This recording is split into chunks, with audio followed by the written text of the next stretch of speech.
মহাকুম্ভ সাফল্যকে খাটো করতে নানা প্রচার চলছে। কেউ বলেছেন হুজুগ, কেউ উত্তরপ্রদেশ সরকারের পরিকল্পনার অভাবের কথা বলেছেন, কোনো রাজনীতিবিদ রাজ্য বিধানসভায় দাঁড়িয়ে বলেছেন মৃত্যু কুম্ভ। তা নিয়ে বিতর্ক দানা বেঁধেছে গোটা দেশ জুড়ে। মহাকুম্ভ আমি নাইবা বললাম, ওটা এখন মৃত্যু কুম্ভ হয়ে গেছে, মৃত্যু কূপের মতো। কিন্তু মৃত্যু কুম্ভের জলস্রোতকে আটকানো যায়নি। আরও একটা প্রচার ছিল, সেটা হচ্ছে দূষণ।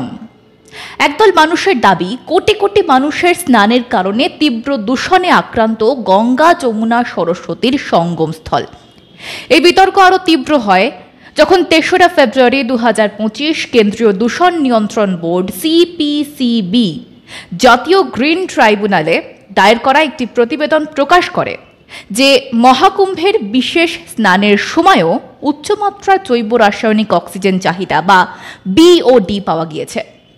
কুম্ভের আশেপাশে অন্য ৬টি স্থানের জলে এই বিওডি পাওয়া গিয়েছে। বিওডির উচ্চ ঘনত্বের অর্থ হচ্ছে জলে ক্ষয়প্রাপ্ত জৈব পদার্থ রয়েছে। এরপরই বিতর্কে আগুন ঢালেন বিরোধীরা।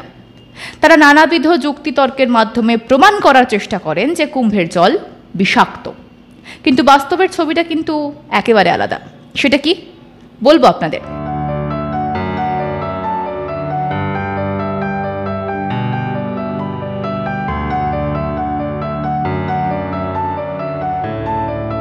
নমস্কার, আমি তপজা, মাধ্যম পডকাস্টে আপনাদের স্বাগত। আজকের বিষয় মহাকুম্ভে দূষণ বিতর্ক। কেমন আছে গঙ্গা?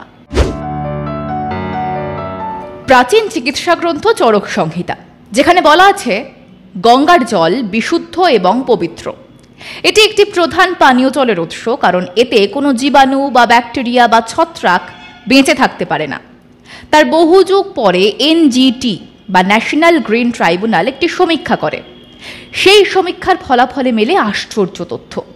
সাল ১৯৮২, আমি কোট করছি। এটি এখন বৈজ্ঞানিকভাবে প্রমাণিত। কিছু উদ্বেগ থাকা সত্ত্বেও গবেষণায় দেখা গিয়েছে যে গঙ্গা তার জৈব রাসায়নিক অক্সিজেন চাহিদা বা বিওডির মাত্রা অন্যান্য নদীর তুলনায় অনেক দ্রুত কমাতে পারে। আনকোট। রেফারেন্স ডিএস ভার্গভ, গঙ্গার বিশুদ্ধকরণ শক্তি তুলনাহীন, এলএসটি বুল 34, পৃষ্ঠা 52, ১৯৮২ সাল। ওই গবেষণায় আরও উল্লেখ করা হয়েছে, সাধারণত নদীগুলোতে জৈব পদার্থ জলে থাকা অক্সিজেনকে কমিয়ে দেয় এবং ধীরে ধীরে ক্ষয় করে, কিন্তু গঙ্গার ক্ষেত্রে একটি অজানা উপাদান এই জৈব পদার্থ এবং ব্যাকটেরিয়াকে প্রভাবিত করে এবং তাদের ধ্বংস করে। আসলে গঙ্গা নদীর একটা নিজস্ব স্বশুদ্ধকরণ বৈশিষ্ট্যের কারণে গঙ্গা নদীর অক্সিজেনের মাত্রা অন্যান্য নদীর তুলনায় ২৫ গুণ বেশি। খুব স্বাভাবিক কারণেই যে প্রশ্নটা আসতে পারে, এ তো ৮২ সালের ফাইন্ডিংস, আর এটা ২০২৫ সাল। মাঝে ৪৭ বছর কেটে গিয়েছে। পরিবেশে ক্রমবর্ধমান দূষণ, কলকারখানা থেকে গঙ্গায় মেশা রাসায়নিক, ক্ষেতের সার, রাসায়নিক, সামাজিক বর্জ্য সবই তো গঙ্গায় পড়ছে। সেগুলি কি গঙ্গাকে বিষাক্ত করছে না? গঙ্গা জলের বিওডি অক্সিজেন ধারণ ক্ষমতা কমিয়ে দিচ্ছে না? উত্তরটা হচ্ছে হ্যাঁ। কিন্তু পুরনো এলাহাবাদ বা আজকের প্রয়াগরাজের ৩ নদীর সঙ্গম গঙ্গার উচ্চগতির প্রায় শেষ পর্যায়ে। ফলে এই অঞ্চলে নদীর নিজস্ব নিয়ম অনুযায়ী গভীরতা অনেকটা বেশি থাকে, যাকে ভূবৈজ্ঞানিরা ভি অফ দ্য রিভার বলেন। এই জায়গাটা বেশ খানিকটা গভীর, ফলে ভারী মৌল রাসায়নিক জলে মিশলেও তা একেবারে গভীরে চলে যায়। দ্বিতীয়ত, বিজ্ঞানীরা যাকে বেশি গুরুত্ব দিচ্ছেন সেটি হচ্ছে গঙ্গোত্রী থেকে যে ৩টি অববাহিকার জল এক জায়গায় মিশে গঙ্গা নদী তৈরি করছে, সেখানে কোনো ধরনের খনিজের মিশ্রণের কারণে গঙ্গার জলের অক্সিজেন ধারণ ক্ষমতা অন্যান্য নদীর তুলনায় বেশি।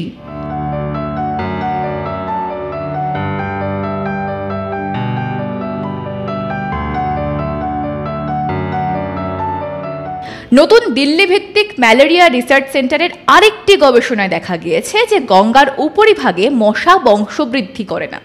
তার কারণ হিসেবে বলা হয়ে থাকে জলের গতি। উচ্চ গতিতে নদীর স্রোত স্বাভাবিক কারণেই বেশি হয়।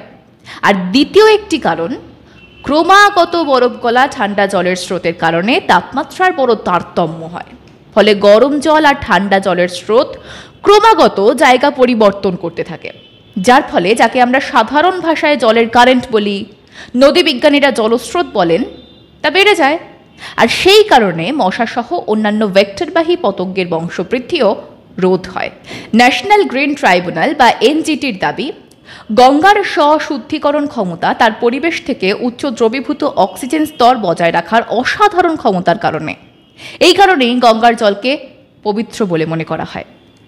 বিজ্ঞানীদের গবেষণা বলছে যে নদী থেকে উৎসারিত হলে গঙ্গার জল বিশুদ্ধ থাকে এবং বছরের পর বছর তা সংরক্ষণ করার পরেও দূষিত হয় না। এই ঔষধি গুণটি জলে মিশ্রিত ভেষজ এবং খনিজগুলির জন্য দায়ী। আবার 1896 সালে ব্রিটিশ ব্যাকটেরিওলজিস্ট আর্নেস্ট হ্যানকিনের একটি গবেষণায় দেখা যাচ্ছে গঙ্গার জলে শক্তিশালী অ্যান্টিব্যাকটেরিয়াল গুণের কারণে ভিব্রিও কলেরি ব্যাকটেরিয়া, যা কলেরা রোগের জন্য দায়ী, তা দ্রুত কমে যাচ্ছে। ভারতে কলেরা নিয়ে গবেষণার প্রথম যুগে তিনি এমনও দাবি করেছিলেন যে গঙ্গার পবিত্র জল ব্যবহার করলে কলেরার প্রাদুর্ভাব কমতে পারে।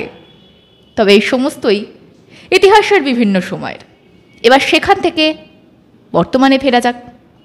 3রা ফেব্রুয়ারি 2025 কেন্দ্রীয় দূষণ নিয়ন্ত্রণ বোর্ড সিপিসিবি তার একটি প্রতিবেদন প্রকাশ করে।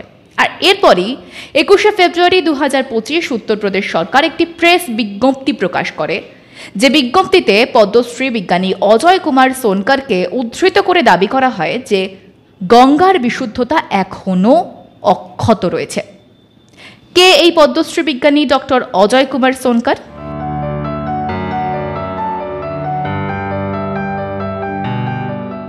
একটি গবেষণায় এই বিজ্ঞানী দেখিয়েছিলেন তিনি গঙ্গার উৎস থেকে মধ্যগতি পর্যন্ত বিভিন্ন জায়গা থেকে জলের নমুনা সংগ্রহ করেন এবং সেই সকল নমুনার মাইক্রোস্কোপিক পরীক্ষা করা হয়।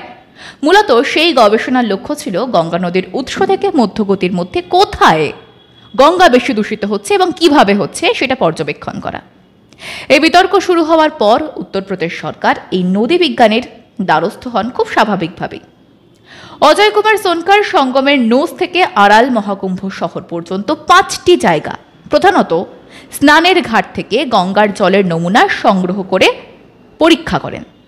তার দাবি, লক্ষ লক্ষ ভক্ত নদীতে স্নান করার পরেও গঙ্গার জলে 3 নদীর সঙ্গমে কোনো ব্যাকটেরিয়া বৃদ্ধি দেখা যাচ্ছে না। এমনকি পিএইচেরও কোনো রকম বড়সড় বদল হয়নি।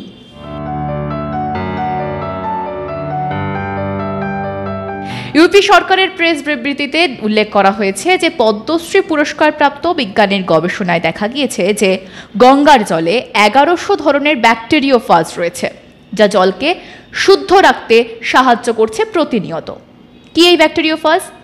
ব্যাকটেরিওফাজ হলো এক ধরনের ভাইরাস যা বিশেষভাবে ব্যাকটেরিয়াকে সংক্রমিত করে এবং ধ্বংস করে। বলা যেতে পারে ব্যাকটেরিয়া খেয়ে তারা বেঁচে থাকে।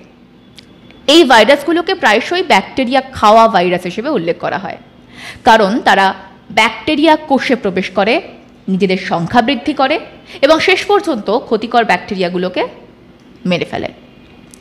এই 11 ধরনের ব্যাকটেরিয়া কিভাবে গঙ্গার জলেই মিশে থাকে তার পিছনের কারণের জন্য কিছু খনিজ মিনারেলের যৌগকে দায়ী করেছেন বিজ্ঞানীরা। এ নিয়ে আরও গবেষণা চলতে পারে ভবিষ্যতে। উত্তরপ্রদেশ সরকারের বিবৃতিতে দাবি করা হয়েছে গঙ্গার এই স্বশুদ্ধিকরণ প্রক্রিয়ার কারণে 57 কোটি ভক্ত সঙ্গমে স্নান করার পরেও জল দূষিত হয়নি। দ্বিতীয় যে বিষয়টা দেখার সেটা হচ্ছে 13ই জানুয়ারি থেকে প্রায় 3 মাস প্রায় 60 কোটি মানুষ ভক্ত কৌতূহলী সঙ্গমে স্নান করেছেন।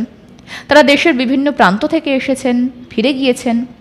যদি সঙ্গমে দূষণ প্রবল হতো তাহলে দিনে দেশের বিভিন্ন প্রান্তে জলবাহিত রোগ, চর্ম সংক্রান্ত রোগের প্রাদুর্ভাব ছড়িয়ে পড়ত। দূষণের মাত্রা আরও বাড়লে কার্যত মহামারীর খবর আসত দেশের বিভিন্ন রাজ্য থেকে। তার কোনো খবর কিন্তু এখনো পর্যন্ত আসেনি।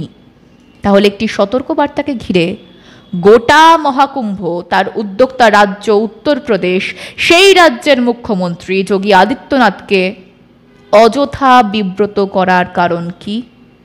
প্রশ্নটা এখানে। তাহলে রাজনৈতিক উদ্দেশ্য চরিতার্থ করতেই কি এই নীতির প্রচার চালানো হলো দেশ জুড়ে? বিধানসভায় দাঁড়িয়ে যোগী আদিত্যনাথ নিজে ঘোষণা করেছেন স্নান তো বটেই, এমনকি সঙ্গমের জলে আচমন করলেও কোনো ভক্ত অসুস্থ হওয়ার কোনো ঘটনা ঘটেনি। आपको बताना चाहता हूं कि उत्तर प्रदेश जो पॉल्यूशन कंट्रोल बोर्ड है वो लगातार वहां पे जल की मॉनिटरिंग करता है, उसकी गुणवत्ता को बनाए रखने के लिए कार्य कर रहा है।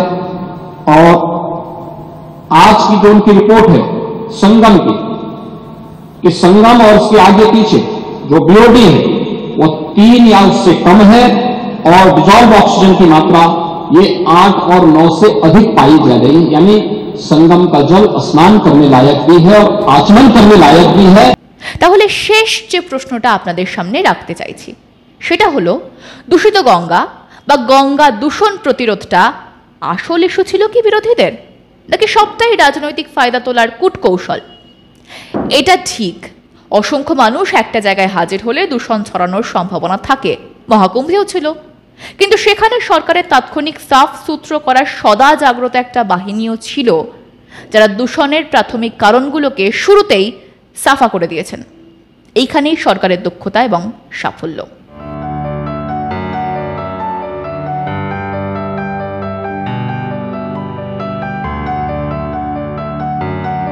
তবে সত্যি যদি আপনারা চান স্বচ্ছ গঙ্গা, সাফা গঙ্গা থাকুক, আসুন ঘর থেকে কাজ শুরু করি।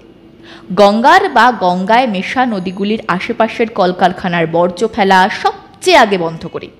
ক্ষেত খামারের রাসায়নিক সার ব্যবহার কমিয়ে ফেলি। নগরায়নের নোংরা বর্জ্য গঙ্গা বা যে কোনো নদীতে ফেলা বন্ধ করতে সকলে সরকারের কাছে দাবি জানাই। স্কুলে কলেজে সচেতনতা গড়ে তুলি। তাহলে 144 বছর পরের মহাকুম্ভে আমাদের আজকের প্রজন্মকে কেউ স্মরণ করতে পারে। আমরা কেউ থাকবো না নিশ্চিত, কিন্তু সাফ সূত্র গঙ্গা থাকবে, সঙ্গম থাকবে, মহাকুম্ভ হ্যাঁ সেটাও থাকবে। আজ এখানেই শেষ করছি। আমি তপজা। আগামীকাল আসবো নতুন বিষয় নিয়ে মাধ্যম পডকাস্টে। ততক্ষণ পর্যন্ত সঙ্গে থাকুন, দেখতে থাকুন মাধ্যম।